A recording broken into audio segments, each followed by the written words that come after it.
പ്രിയപ്പെട്ടവരെ നമസ്കാരം. അഗ്രവിഷനിലേക്ക് എല്ലാവർക്കും സ്വാഗതം. ഇതുപോലെ നിങ്ങൾ വഴുതന കണ്ടിട്ടുണ്ടോ? വെങ്ങേരി വഴുതനയുടെ ഒരു ഇനമാണ്. നല്ല നീളം വെക്കും. ഒരു മുഴ നീളമുണ്ട് ഇതിന്. നമുക്ക് എളുപ്പത്തിൽ തന്നെ പറിച്ചെടുത്ത് തോരൻ വെക്കാനും തീയിൽ വെക്കാനും അതുപോലെ പൊള്ളിക്കാനും ഒക്കെ നല്ലതാണ്. ഏത് വഴുതനയായാലും അതിൽ വിളവ് കൂടിയാൽ അതിൻ്റെ അരി നമ്മുടെ ആരോഗ്യത്തെ ബാധിക്കും.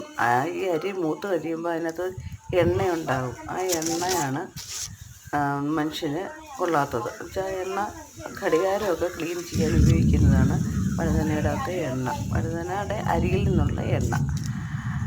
അപ്പോൾ അത് കാരണം അത് മൂപ്പത്തുന്നതിന് മുമ്പ് നമ്മൾ പറിച്ച് ഭക്ഷിക്കണം. പല രീതിയിൽ പല വിഭവങ്ങൾ ഉണ്ടാക്കാം. ബജ്ജിയൊക്കെ ഉണ്ടാക്കാൻ നല്ലതാണ്. അപ്പോൾ അങ്ങനെ ഓരോ കാര്യങ്ങൾക്കായിട്ട് നമുക്ക് വഴുതനങ്ങ എടുക്കാം. ഇത് ഒരു പ്രത്യേക ഇനം വഴുതനയാണ്. നല്ല നീളമുണ്ട്, രോഗപ്രതിരോധ ശേഷി കൂടുതലുണ്ട്. അപ്പോൾ ഇടയ്ക്ക് നമുക്ക് സ്യൂഡോമോണസ് തളിച്ചു കൊടുക്കുക. അടിവളം നന്നായിട്ട് ഇട്ടിട്ട് വേണം തൈ നടാനായിട്ട്.